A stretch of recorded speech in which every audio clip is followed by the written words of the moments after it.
देखिए अब हम अगला टॉपिक आ रहे हैं अंतःस्रावी तंत्र समझ लीजिए, ठीक है। तंत्र समझ लीजिए, सिस्टम, ठीक है।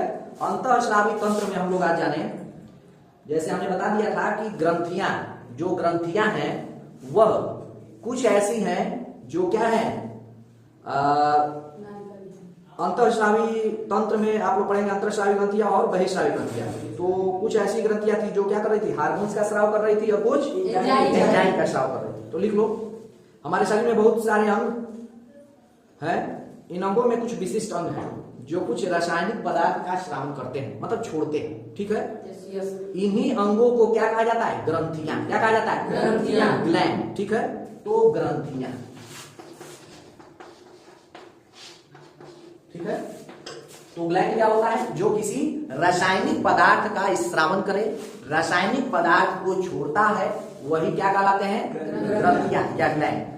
यह ग्रंथियां हमारे शरीर में तीन रूपों में देखी जाती हैं। एक है नलिका, नलिका युक्त ग्रंथि, एक नलिका विहीन, मतलब नलिका नहीं है, और एक आती है मिश्रित ग्रंथि। क्या आती है, मिश्रित ग्रंथि, ठीक है। तो नलिका विहीन जो है वह अंतःस्रावी ग्रंथि है। क्या है, अंतःस्रावी, लिख लो, अंतःस्रावी ग्रंथि, ठीक है बेटा। अंतःस्रावी ग्रंथि है, और यह जो है वह कही जाती है नलिका युक्त को बहिर्स्रावी। क्या कही जाती है, बहिर्स्रावी ग्रंथि, ठीक है। बहिर्स्रावी ग्रंथि नलिका युक्त ग्रंथि और अंतःस्रावी ग्रंथि नलिका विहीन। नलिका का मतलब अभी हम जानेंगे एक संरचना जो एंजाइम या हार्मोन्स को ले जाने का काम करेंगे, ठीक है। नलिका युक्त है तो नली के रास्ते से जा रहा है। जैसे तुम्हारे समझ लो, उदाहरण के तौर पे 3 मंजिली छत है और पानी हम जमा कर रहे हैं, ठीक है, ऊपर टंकी में, और हम बाथरूम में बैठे हैं। अब हम कहें टंकी पानी लाओ, नहीं, अब उस टंकी से पानी हमने पाइप के रास्ते से सारे कमरों में पहुंचा दिया है। जहां हमें जरूरत पड़ेगा वहां हम टोटी खोल लेंगे, पानी वहां पर जमा है, पानी यहां पर पहुंचा। तो नलिका युक्त जो भी हमारी ग्रंथियां होंगी ऐसा काम करेंगी, अर्थात कोई भी एंजाइम या हार्मोन्स जो वो होगा, समझ लेते हैं, पहले समझ लो। नलिका विहीन जो है अंतःस्रावी, वास्तव में ये हार्मोन्स बनाते हैं। क्या बनाते हैं बेटा, हार्मोन्स का स्राव करते हैं, हार्मोन्स बनाते हैं, और यह रक्त के भीतर रसायन का स्राव करते हैं, ठीक है ना। ये भी रसायन है, हार्मोन्स, ठीक है ना। तो ये रक्त के भीतर रसायन का स्राव करते हैं, ठीक है। बहिर्स्रावी ग्रंथियां, वास्तव में ये बहिर्स्रावी जो ग्रंथियां हैं ये एंजाइम बनाते हैं। क्या बनाते हैं, एंजाइम बनाते हैं, और रक्त के बाहर ये रसायन का स्राव करते हैं, ठीक है। रक्त के जैसे टायरिन एंजाइम, क्या वो रक्त में डाला जा रहा है, क्या नहीं ना, समझ में आया। तो ये बात हो गई। बहिर्स्रावी ग्रंथियां जो नलिका युक्त हैं वो एंजाइम का निर्माण करेंगी, और वो क्या करेंगी, बाहर ही छोड़ दी जाएगी, ठीक है। रक्त के बाहर रसायन का स्राव करेंगे, ठीक है। मिश्रित ग्रंथि, यह एंजाइम और हार्मोन्स दोनों बनाते हैं, ठीक है बेटा। हम पढ़ेंगे हार्मोन्स, पुरुषों में वृषण, ठीक है, हार्मोन्स दोनों का निर्माण करेंगे, और जो प्रक्रिया है वो प्रक्रिया करेंगे, ठीक है। आइए, अंतःस्रावी और बहिर्स्रावी ग्रंथि के बीच एक सामान्य अंतर को थोड़ा जान लीजिए। ऐसे रसायन का स्राव जो अंगों की क्रियाशीलता को प्रभावित करते हैं, ऐसी चीजें क्या कहलाती है, अंगों की क्रियाशीलता, अंगों की क्रियाशीलता को प्रभावित करते हैं। डस्टर, अंगों की क्रियाशीलता को प्रभावित करते हैं, वो क्या है, हार्मोन्स हैं। और हार्मोन्स कौन बनाता है, अंतःस्रावी ग्रंथि है यह, और यह नलिका विहीन है, ठीक है। बहिर्स्रावी ग्रंथियां ऐसे हार्मोन्स का स्राव करती हैं जो किसी अभिक्रिया की क्रियाशीलता को प्रभावित करती हैं। यानी कि कोई काम हो रहा है तो उसकी सक्रियता को बढ़ा देगा। जैसे पाचन की क्रिया हो रही है तो ऐसा एंजाइम का स्राव कर देगा, जैसे हमने पढ़ा था यकृत से पित्त ला एंजाइम, ये क्या कर रहे हैं, पाचन क्रिया को क्या कर दे रहे हैं, जो कार्य धीरे धीरे होगा उसको तीव्र कर दे रहा है। क्या हो जा रहा है, तीव्र कर दे रहा है। तो एंजाइम क्या करेंगे, किसी भी अभिक्रिया की दर को क्या करेंगे, प्रभावित करेंगे। अब बढ़ा देंगे घटा देंगे ये अलग बात है। जैसे मान लो अचानक से तुम्हें गुस्सा आ गया, तो क्या चाहते हो और गुस्सा हो जाएगा? Cool cool. तो कुछ ऐसे एंजाइम का स्राव होगा तुम्हारे शरीर में जो तुम्हारे दिमाग को क्या करेगा? कंट्रोल करेगा। क्या करेगा? कंट्रोल करेगा, क्योंकि वो जरूरी है। क्योंकि तुम मानव हो, तुम अपनी हानि करना चाहोगे, तुम एक सामाजिक प्राणी हो, तुम एक प्राकृतिक प्राणी हो जो प्रकृति के सबसे सर्वोच्च माने जाते हो, तुम एक बुद्धिमान हो, तुम्हारे हाथों में पर्यावरण का संरक्षण है, तुम्हारे हाथों में ये सब चीजें टिकी हुई है। समझ आया बेटा? तो ये एंजाइम होते हैं। अंतःस्रावी ग्रंथियां शरीर के अंगों की सक्रियता से जुड़ी हैं, जबकि बहिर्स्रावी ग्रंथियां पाचन से जुड़ी हुई हैं। समझ आया? तो एंजाइम क्या काम करते हैं? पाचन का क्या करेंगे? प्रभावित करेंगे, बढ़ाएंगे, कहां बढ़ाना है कहां घटाना है, ठीक है ना। और हार्मोन्स अंगों की सक्रियता को प्रभावित करते हैं, ठीक है। हार्मोन्स अगर न हो तो बहुत चीजें खत्म हो जाएंगी। यदि शरीर में हार्मोन्स न हो तो व्यक्ति अपनी अगली पीढ़ी तैयार नहीं कर सकता, ठीक है। तो इतनी बड़ी चीजें हैं, विनाश का कारण है और सृजन का भी कारण। चलिए आइए, कोई दिक्कत नहीं सर।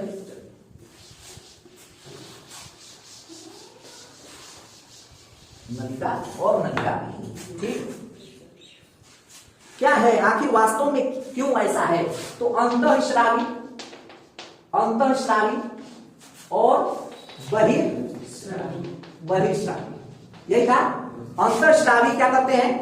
हार्मोन्स बनाते हैं। क्या बनाते हैं? हार्मोन्स बनाते हैं। और बहिर्स्रावी एंजाइम बनाते हैं। वास्तव में हमने बता दिया कि क्या होते हैं? नलिका अंतःस्रावी नलिका विहीन होते हैं और ये नलिका युक्त होती है। यहाँ क्या मतलब है, आखिर क्यों ऐसा जरूरत पड़ा है? तो देखो, अंतःस्रावी में अगर मान लो कि हमारे शरीर में कोई एंजाइम, ठीक है, तो कोई हार्मोन्स कहीं बनता है और उसका प्रभाव कहीं बहुत दूर है, ठीक है, समझाया।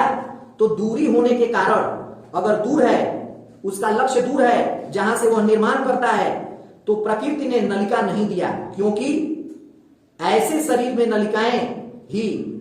शरीर में ही नलिकाएं हो जाती है, ठीक है। इसलिए ग्रंथियों का माध्यम रक्त है। क्या है?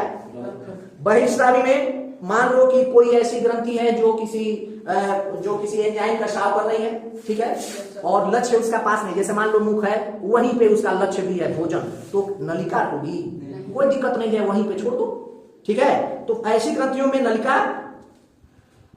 नलिका दिया गया क्योंकि ग्रंथि में लक्ष्य काफी नजदीक थे, ठीक है, समझ में आया?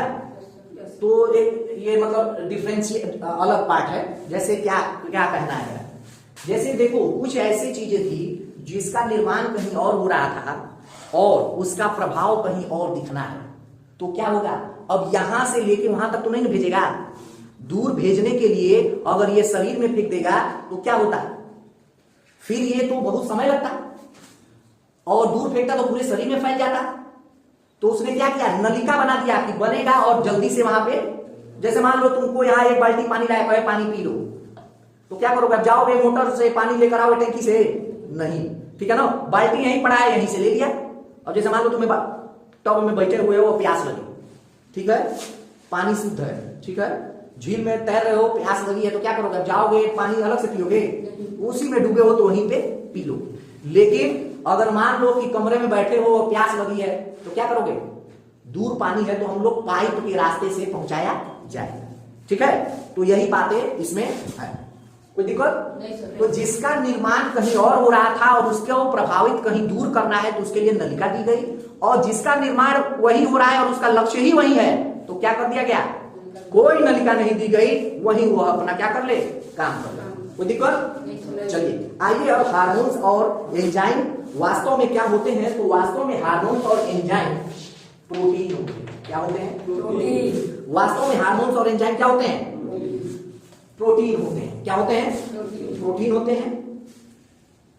किंतु सारे प्रोटीन एंजाइम नहीं होते हैं। याद रखिएगा, हार्मोन्स, प्रोटीन, वसा, कार्बोहाइड्रेट कुछ भी हो सकता है, प्रोटीन भी हो सकता है, वसा भी हो सकता है, या फिर कार्बोहाइड्रेट हो सकता है। आइए थोड़ा आप जान लेते हैं मानव शरीर में जो भी अब एंजाइम या हार्मोन है वो कैसे, ठीक। चलो हम यही बनाते हैं। ये क्या हो गया, मानो मस्तिष्क। क्या हो गया, मानो मस्तिष्क हो गया, गर्दन हो गया, ठीक है। ये इसका हाथ हो गया, ये इसका शरीर हो गया, ठीक है, और ये इसका पैर हो गया, ठीक है ना। तो देखो मस्तिष्क में एक ग्रंथि है, मस्तिष्क, ठीक है, गर्दन, क्या है, गर्दन, इसका मान लो ये चेस्ट है, सीना, ठीक, और उसके बाद अग्न्याशय, ठीक है, और यहां पे किडनी, किडनी, किडनी जानते हो ना, Yes, sir. और उसके बाद लास्ट वाला है जननांग। क्या है, जननांग। इन स्थानों पर हमारे अंतःस्रावी ग्रंथियां हैं, ठीक है। तो मस्तिष्क में ये हम अंतःस्रावी ग्रंथियों की बात कर रहे हैं, और अंतःस्रावी ग्रंथियां क्या बनाती हैं, हार्मोन, ठीक है। तो सबसे पहले हमारे मस्तिष्क की बात करते हैं। तो मस्तिष्क में हमारे 3 तरह की अंतःस्रावी ग्रंथियां हैं, लिख लीजिए, हाइपोथैलेमस, हाइपोथैलेमस, पीयूष, और फिर आपका पीनियल का, पीनियल का, ठीक है। गर्दन में लिख लीजिए थायराइड और पैराथाइड। थायराइड बहुत इंपॉर्टेंट है, वह पैरा, दो तरह का, ठीक है। चेस्ट में लिख लीजिए थाइमस ग्रंथि। कौन सा, ये सब याद करना पड़ेगा बेटा तुम्हें, ठीक है ना। थाइमस ग्रंथि बार बार रिपीट करो तो हो जाएगा। अब अग्न्याशय में अग्न्याशय ग्रंथि, ठीक है। किडनी में एड्रीनल, बहुत इंपॉर्टेंट है, एड्रीनल, एड्रीनल जस्ट उसके ऊपर होता है एड्रीनल ग्रंथि। और जननांग में लिख लीजिए 2 अलग तरीके का होता है, पुरुष में अलग और महिला में अलग। पुरुष में होता है वृषण और महिला में होता है, ठीक है, ठीक है। हाइपोथैलेमस, कोई दिक्कत, ये चीज मस्तिष्क में आपके 3 तरह के अंतःस्रावी तंत्र हैं, हाइपोथैलेमस, पीयूष ग्रंथि और पीनियल का है। गर्दन में थायराइड और पैराथायराइड, चेस्ट में थाइमस, अग्न्याशय में अग्न्याशय ग्रंथि, किडनी में एड्रिनल, और जननांग 2 तरह की है, महिलाओं में अलग है और पुरुषों में अलग। ये सभी क्या करेंगे, हार्मोन्स का स्राव करेंगे। क्या करेंगे बेटा, हार्मोन्स का एक तरह से स्राव करेंगे, समझिए। हाइपोथैलेमस क्या, पहला हमने मस्तिष्क का क्या पढ़ा, अच्छा पूछा जाएगा कि मस्तिष्क की अंतःस्रावी ग्रंथि का क्या नाम है, हाइपोथैलेमस। क्या है, हाइपोथैलेमस। तो हम सबसे पहले आ रहे हैं हाइपोथैलेमस पर। आइए, किसका हिस्सा है, मस्तिष्क का। वास्तव में ये हमारा जो मस्तिष्क है, ये वाला हिस्सा क्या है, हाइपोथैलेमस, ठीक है बेटा। जो राइट, जो लेफ्ट है, इसको बोलते हैं सेरेब्रल, सेरिब्रल हेमिस्फीयर। क्या है, सेरिब्रल हेमिस्फीयर। और जो ये हिस्सा है, इसको बोलते हैं मेडुला ऑब्लांगेटा, मेडुला ऑब्लांगेटा, ठीक है। इंग्लिश में दिया रहता है, याद रखिए, ऑब्लांगेटा, ठीक है। तो आपने 3 भाग पढ़ा मस्तिष्क का, जो हमारे हाइपोथैलेमस एक हमारा मध्य वाला है, ठीक है, राइट। यहाँ पे तुम्हें दिख रहा है, लेकिन हमारे मस्तिष्क में ऐसे है, ऐसे है, ठीक है ना। ये क्या हो गया, राइट वाला हिस्सा हो गया। क्या हो गया, राइट वाला हिस्सा हो गया। ये क्या हो गया, तो हमारा राइट का क्या है, मेडुला ऑब्लांगेटा, और लेफ्ट वाला क्या हो गया, सेरेब्रल हेमिस्फीयर। लिख लो तो, मेडुला ऑब्लांगेटा का क्या काम है, ये हमारी अनैच्छिक क्रियाओं को नियंत्रित करता है। क्या करता है, अनैच्छिक क्रिया। अनैच्छिक क्रिया क्या होता है, अनैच्छिक, अनैच्छिक क्या होता है, जैसे हृदय की गति, हृदय पंप करना, लीवर का काम करना, ठीक है ना, किडनी, इसका काम करना, ये आपके, आप इसे नियंत्रित नहीं कर सकते। ऐसा नहीं है कि तुम कहो हृदय रुक जाओ, ऐसा नहीं होगा, ठीक है बेटा। ऐसा नहीं होगा कि तुम बोल दो कि हृदय रुक जाओ, नहीं हो सकता ऐसा, ठीक है। तो ये क्या करता है, अनैच्छिक क्रिया जो भी है, जो भी हमारे शरीर में जो भी अनैच्छिक क्रियाएं होती हैं, उन सभी अनैच्छिक क्रियाओं पर क्या करता है? मेडुला ऑब्लिंगेटा कार्य करता है। ठीक है, जिसे नियंत्रित नहीं किया जा सकता। दूसरा ये सेरिब्रल हेमिस्फीयर, जो हमारे लेफ्ट वाला हिस्सा है। ठीक है, ये ऐच्छिक क्रियाओं को नियंत्रित करता है। किसको नियंत्रित करेगा? ऐच्छिक क्रिया। ऐच्छिक क्रिया जैसे बोलना, चलना, ठीक है, लिखना, ये सब चीजें ऐच्छिक क्रिया हमारे हम तो करेंगे ना। जैसे हम चाहेंगे बोलना, नहीं बोलेंगे, बुलवा लोगे? नहीं ना। तो ये कौन करता है ये सब चीजें? Cerebral hemisphere. ठीक है, और हाइपोथैलेमस जो मध्य वाला जो हिस्सा है, यह ना ही ऐच्छिक है और ना ही अनैच्छिक है, यह दोनों के बीच के डिसीजन लेता है।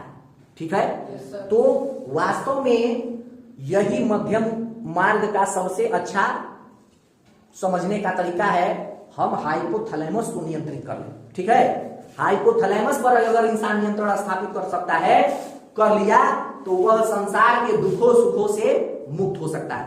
हाइपोथैलेमस जैसे भूख पर नियंत्रण किया जा सकता है, लेकिन एक समय तक हमारे सेंटर का हिस्सा है और इसे ही जगाने का काम करना है। जब आगे आप पढ़ते जाओगे तो जानोगे कि हाइपोथैलेमस, मैं अगर कहूं मेरी मानो तो जो भी ब्रह्मचर्य है, जो भी लोग साधना करते हैं, जो भी लोग महात्मा बनते हैं, वो वास्तव में अपने हाइपोथैलेमस को नियंत्रित करते हैं, हाइपोथैलेमस की गतिविधियों को नियंत्रित करते हैं, हाइपोथैलेमस की गतिविधियों पर कार्य करते हैं। अगर हाइपोथैलेमस की गतिविधियों को नियंत्रित कर लिया जाए तो हम लोग भी अपनी चेतना पर प्रकाश डाल सकते हैं। हम लोग भी एक चेतन, पूर्ण जागृत मनुष्य बन सकते हैं। ठीक है, तो भूख, प्यास, कुछ हद तक बेटा, ऐसा नहीं है कि भूख लगी है तो तुरंत खा लिया। नहीं सर, भूख लगी कोई बात नहीं, अभी पढ़ाई करना है, उसके बाद हम खाएंगे। ठीक है, तो कुछ हद तक इस पे नियंत्रण स्थापित किया जा सकता है। भावना, जैसे हम सभी की भावना है कि हम लोग अच्छा बनेंगे, लेकिन बुरा बन जाता है इंसान। ठीक है, सभी की भावनाएं हैं, उसमें नियंत्रण स्थापित। जैसे मान लो तुम बच्चे हो, मेरा भी बच्चा है, रो रहा है, मुझे बुरा लग रहा है, लेकिन क्या करें, हमें अपनी भावना पर नियंत्रण स्थापित करना है। हमारा बच्चा है, जैसे सब बच्चे हैं वैसे ही मेरा बच्चा है। अब ये नहीं कि मेरा बच्चा क्यों मार रहा है भाई, क्यों नहीं पढ़ा रहा है, सारे बच्चों की तरफ ठीक है, भावनाओं पर नियंत्रण स्थापित कर सकता है।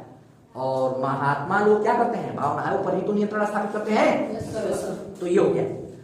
और हमारे तापमान को भी नियंत्रित करेगा। क्या करेगा?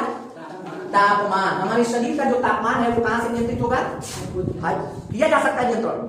और यही कार्य हमारे रजनीश ओशो ने किया है, अपने शरीर के तापमान को नियंत्रित किया।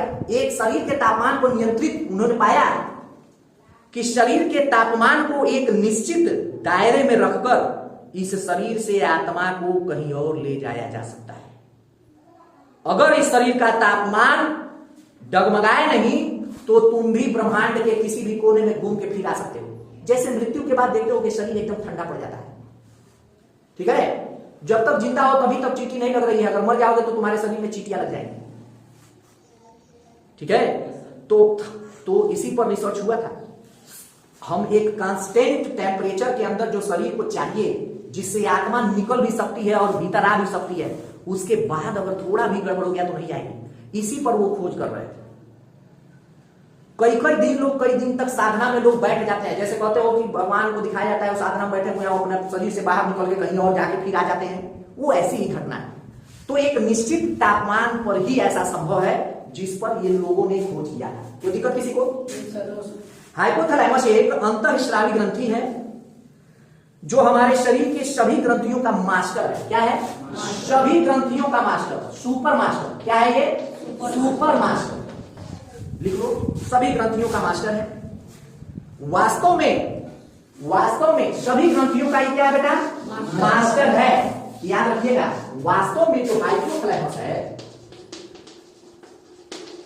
यह पीयूष ग्रंथि को संदेश देता है। किसको संदेश देता है? और पीयूष ग्रंथि को कहा जाता है मास्टर ग्रंथि। क्या कहा जाता है बेटा? मास्टर। आपसे हाइपोथैलेमस पूछे ना पूछे, लेकिन मास्टर ग्रंथि जरूर पूछेगा। मास्टर ग्रंथि, निम्न में से मास्टर ग्रंथि कौन है?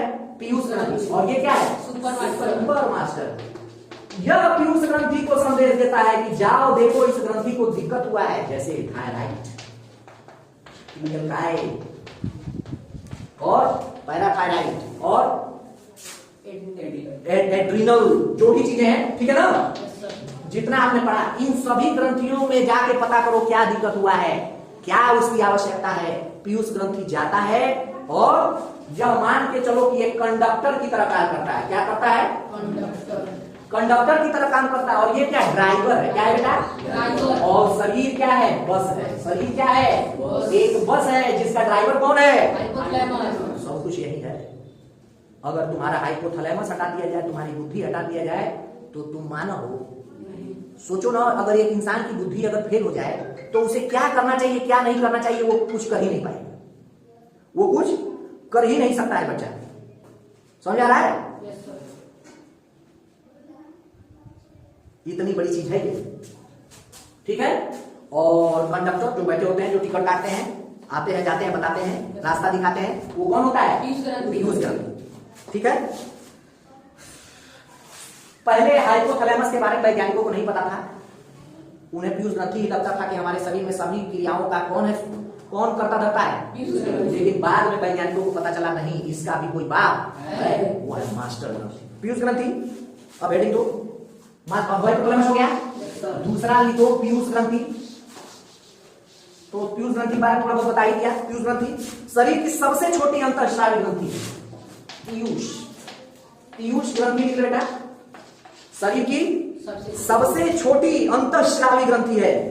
सबसे छोटी, हम अंतःस्रावी पढ़ रहे हैं, सबसे छोटी अंतःस्रावी ग्रंथि है और इसे मास्टर ग्रंथि कहते हैं। क्या कहते हैं? 100% ये क्वेश्चन आएगा, इसे मास्टर ग्रंथि कहा जाता है। पीयूष ग्रंथि को अंतःस्रावी ग्रंथि का कंडक्टर कहते हैं। पीयूष ग्रंथि के हार्मोन्स और अन्य ग्रंथियों को निर्देश देने का काम करता है, जो बताया।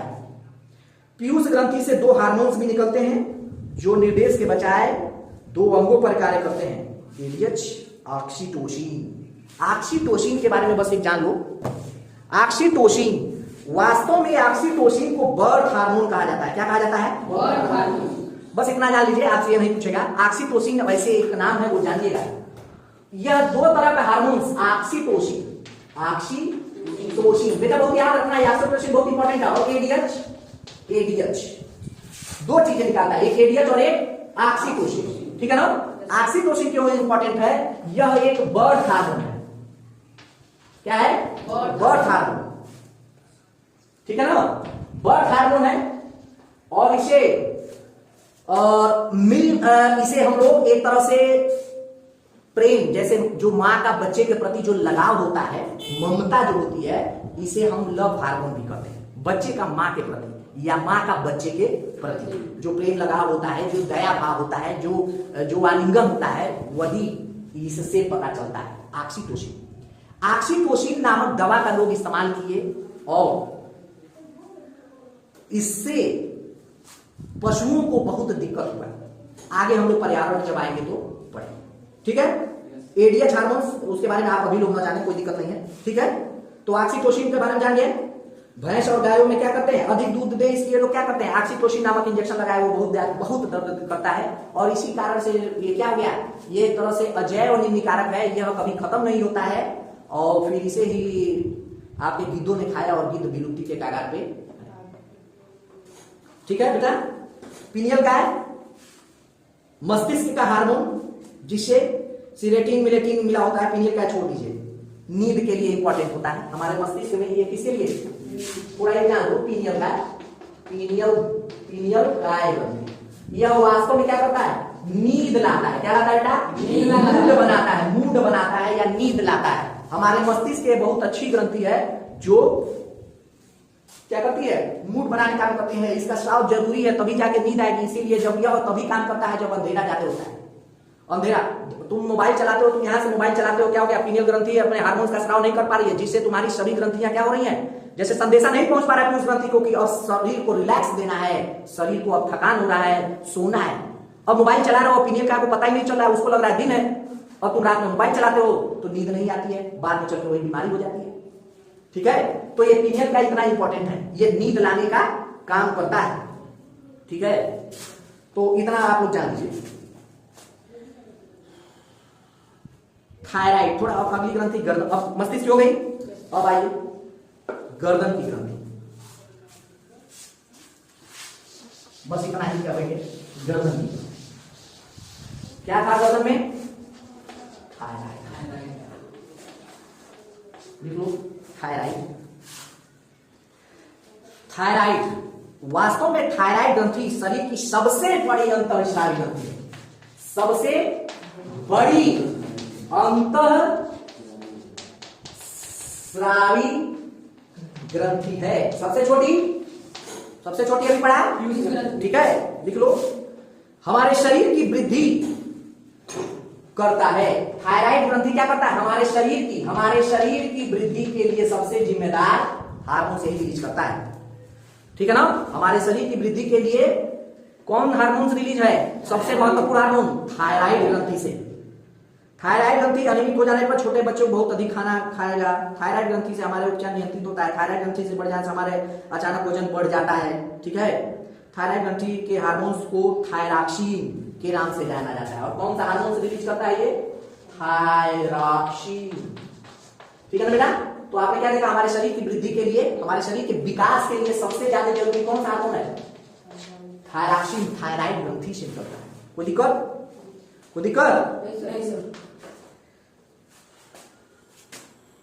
और यही थायराइड ग्रंथि कैसे काम करता है, ये गर्दन में होता है। मान लो ये कोई व्यक्ति है, थायराइड ग्रंथि, अगर थायराइड ग्रंथि सही से काम कराना चाहते हो तो आयोडीन का लेना बहुत जरूरी है। किसका लेना बहुत जरूरी है, अगर आयोडीन की कमी होती है तो जान लेना, तुम देखते होगे कि उस व्यक्ति को ऐसे हो जाता है। इसी को कहा जाता है घेघा। क्या कहा जाता है, थायराइड ग्रंथि का बढ़ जाना ही घेघा कहलाता है, क्योंकि आपने आयोडीन नहीं लिया, आपके भोजन में, आपके नमक में आयोडीन की कमी हो गई। अब अधिक से अधिक आयोडीन को एब्जॉर्ब करने के लिए थायराइड ग्रंथि अपना जगह क्या करती है, बढ़ा लेती है, जिस कारण से क्या हो जाता है, आपका गर्दन, गला क्या हो जाता है, फूल जाता है। और इसी को लोगों ने बीमारी का नाम दिया क्या, घेघा। तो आयोडीन की कमी से होने वाला रोग क्या है, घेघा। कहाँ होता है, गले में, थायराइड ग्रंथि के अच्छे से काम न करने के कारण। और ये वास्तव में पहाड़ी क्षेत्रों में ज्यादा देखा जाता है। कोई दिक्कत? चलो, घेघा कहा जाता है, गंड कहा जाता है, क्वाइटर भी कहा जाता है इसको, ठीक है। लेकिन याद रखिएगा, घेघा रोग यही आपसे पूछा जाए, ठीक है ना। थायराइड ग्रंथि का बढ़ जाना कहलाता है, ठीक है ना। हम पढ़ाएंगे तो देखा जाएगा। उसका पैराथायराइड के चारों, थायराइड ग्रंथि के चारों तरफ क्या पाया जाता है, थायराइड ग्रंथि, मान लो थायराइड ग्रंथि है, उसके चारों तरफ क्या पाया जाता है, पैराथायराइड। ये नहीं पूछा जाता है आपसे, पैराथायराइड, ठीक है। कैल्शियम के अवशोषण में मदद करता है कौन, पैराथायराइड ग्रंथि। Vitamin D, parathyroid hormones parathyroxin hormones कहलाते हैं। इनका कार्य शरीर में कैल्शियम का अवशोषण, जो क्या काम करता है, कैल्शियम का अवशोषण करता है मेरा बच्चा, कैल्शियम का अवशोषण करता है। और क्या,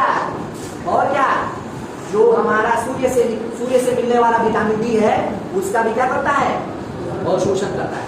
तो दिक्कत, पैराथायराइड हार्मोन्स की कमी के कारण ही जो बच्चों में हड्डियों का लचीलापन आया था, विटामिन डी की कमी से रिकेट्स रोग देखे थे, तो बच्चों में रिकेट्स नामक रोग इसी पैराथायराइड के कारण होता है, क्योंकि उसने कैल्शियम का अवशोषण, विटामिन डी का अवशोषण नहीं किया, ठीक है। और महिलाओं में एस्ट्रोमलेशिया बीमारी होती है। पैराथायराइड हार्मोन्स इतना जाना, ठीक है। अब इसके बाद हम लोग थाइमस ग्रंथि पे चलेंगे, ठीक है।